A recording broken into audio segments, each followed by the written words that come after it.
श्री स्वामी समर्थ. नमस्कार मित्रांनो. दिवाळीचा प्रत्येक दिवस आपल्यासाठी काही ना काही खास संदेश घेऊन येतो.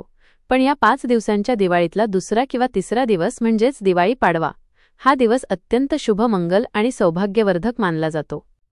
हा दिवस केवळ सण नाही तर स्त्री आणि पुरुषाच्या नात्याला दिव्यतेचा स्पर्श देणारा दिवस आहे. शास्त्र सांगतं, कार्तिक शुद्ध प्रतिपदा या दिवशी लक्ष्मी देवी पृथ्वीवर भ्रमण करते आणि जिथे श्रद्धेने, पूजन, प्रेमाने ओवाळणी केली जाते तिथे देवीचा वास सदैव राहतो. म्हणूनच या दिवशी प्रत्येक गृहिणी आपल्या पतीला ओवाळते. पण ही ओवाळणी फक्त परंपरा नाही, ही एक आध्यात्मिक प्रक्रिया आहे जी नकारात्मक शक्तींचं निवारण करून पतीच्या आयुष्यात सौख्य, आयुष्य आणि संपन्नता आणते. पाडव्याचा ऐतिहासिक आणि धार्मिक संदर्भ. शास्त्रानुसार कार्तिक शुद्ध प्रतिपदा हा दिवस त्रेतायुगापासून पवित्र मानला जातो.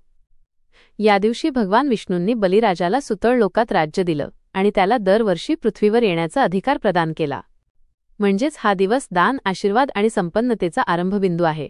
त्या कारणामुळे या दिवशी लक्ष्मी देवी पृथ्वीवर भ्रमण करते आणि ज्या घरात स्वच्छता, सदाचार आणि पूजन असतं त्या घरात ती स्थायिक होते.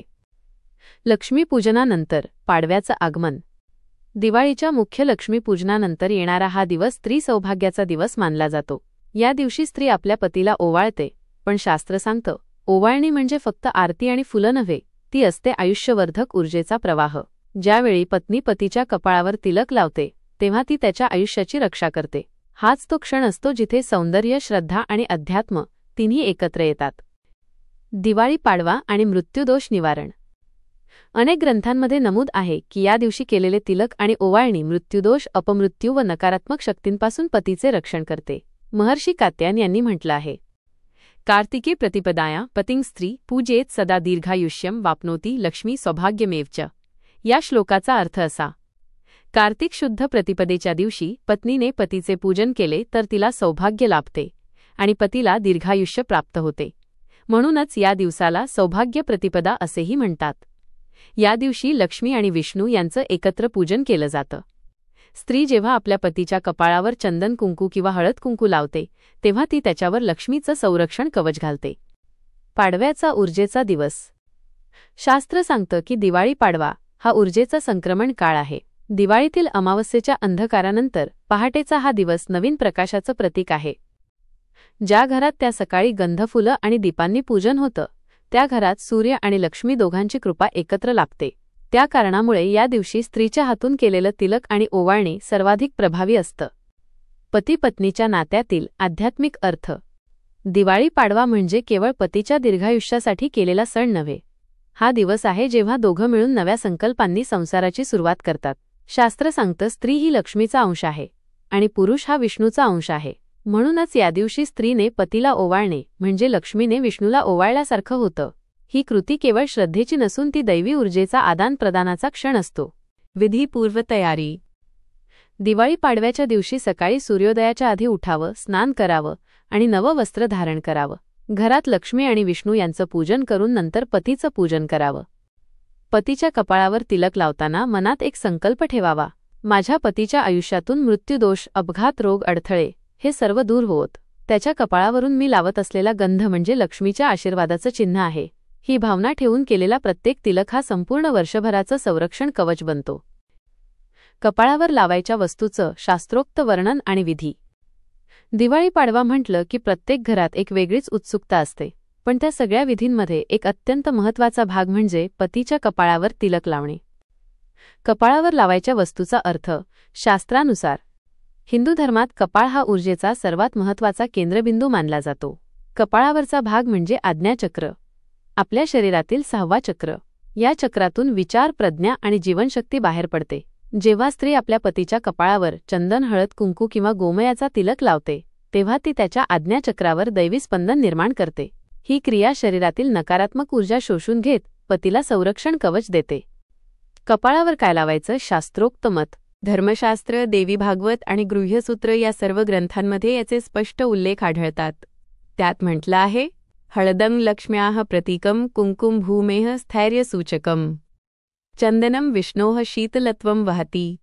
या श्लोकाचा अर्थ असा, हळद म्हणजे लक्ष्मी देवीचं प्रतीक, ती समृद्धी आणि आरोग्य देते.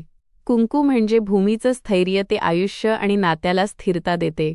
आणि चंदन म्हणजे भगवान विष्णूचं शीतलत्व, ते क्रोधरोग आणि मृत्यूदोष दूर करतं. म्हणूनच दिवाळी पाडव्याच्या दिवशी या तिन्ही वस्तू एकत्र वापरणं अत्यंत शुभ मानलं जातं. तिलक लावण्याची योग्य पद्धत, विधिक्रम. 1 तिलकाचं मिश्रण तयार करणे. एका लहान तांब्याच्या वाटीत खालील वस्तू घ्याव्यात.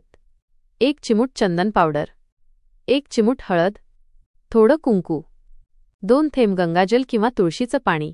ही तिन्ही वस्तू एकत्र मिसळून मनात संकल्प करावा. हे लक्ष्मी माते, या तिलकाच्या माध्यमातून मी माझ्या पतीच्या कपाळावर तुझा आशीर्वाद लावत आहे.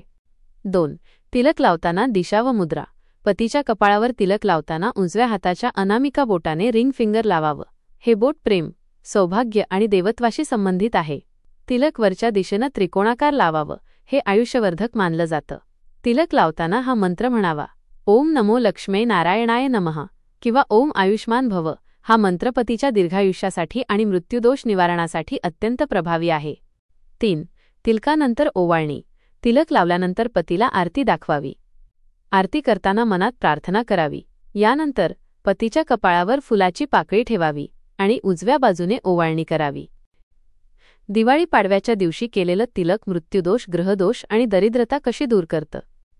भारतीय संस्कृतीतील प्रत्येक सण, विधी हा केवळ श्रद्धेचा भाग नसतो. त्यामागे अत्यंत खोल ऊर्जाशास्त्र, तांत्रिक कारणं आणि धार्मिक दृष्टिकोन असतो. 1 कपाळातील आज्ञाचक्र आणि मृत्यूदोष निवारण. कपाळाच्या मध्यभागी असलेल्या आज्ञाचक्रावर तिलक लावण्याची जागा. जेव्हा हळद, कुंकू, चंदनाचं मिश्रण या योग्य ऊर्जेचा स्पर्श होतो, तेव्हा त्या चक्रातील नकारात्मक कंपने शमतात आणि मृत्यूयोग निर्माण करणारे ग्रहदोष शांत होतात. तांत्रिक दृष्टिकोनातून तिलक लावताना स्त्रीच्या मनात निर्माण होणारी सकारात्मक भावना ही संरक्षण मंत्र बनते. यामुळे पतीच्या भोवती एक अदृश्य आभामंडल ऑरा निर्माण होतं, जे मृत्यूदोष, अपघातयोग आणि आकस्मिक संकटांपासून संरक्षण करतं. 2 ग्रहशांतीचा प्रभाव. दिवाळी पाडवा हा दिवस सूर्य आणि चंद्र दोघेही समान शक्तीने प्रभावी असतात असा काळ आहे. या दिवशी केलेलं तिलक हे ग्रहशांती आणि पितृदोष निवारणासाठी अत्यंत प्रभावी असतं. चंदन वजा शुक्र आणि चंद्रग्रह शांत ठेवतं. हळद वजा गुरुग्रहाला बळकटी देते.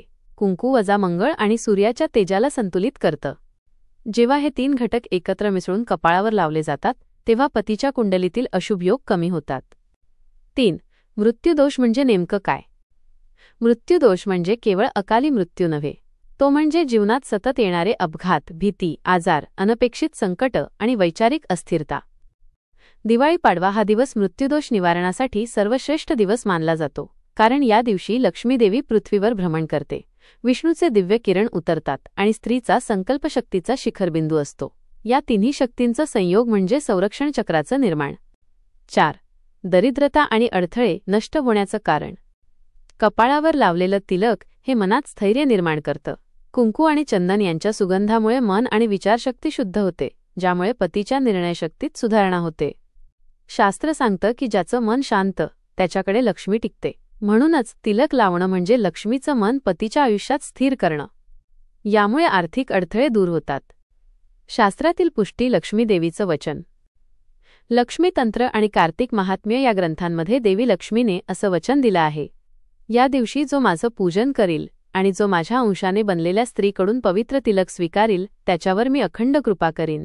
त्याच्या जीवनातील मृत्यूदोष, रोगदोष आणि दरिद्रता माझ्या उपस्थितीने नाहीसे होतील. निष्कर्ष. दिवाळी पाडवा म्हणजे स्त्रीच्या श्रद्धेचा उत्सव आणि पतीच्या आयुष्याचा संकल्प. कपाळावर लावलेलं तिलक हे केवळ एक चिन्ह नाही, ते आहे देवी लक्ष्मीचा आशीर्वाद, भगवान विष्णूचं संरक्षण आणि एका स्त्रीच्या मनातील संकल्पशक्तीचं मूर्तरूप. म्हणूनच दिवाळी पाडव्याच्या दिवशी कपाळावर तिलक लावणं म्हणजे देवी लक्ष्मीचं संरक्षण कवच धारण करणं आहे. श्री स्वामी समर्थ. जय जय स्वामी समर्थ. धन्यवाद.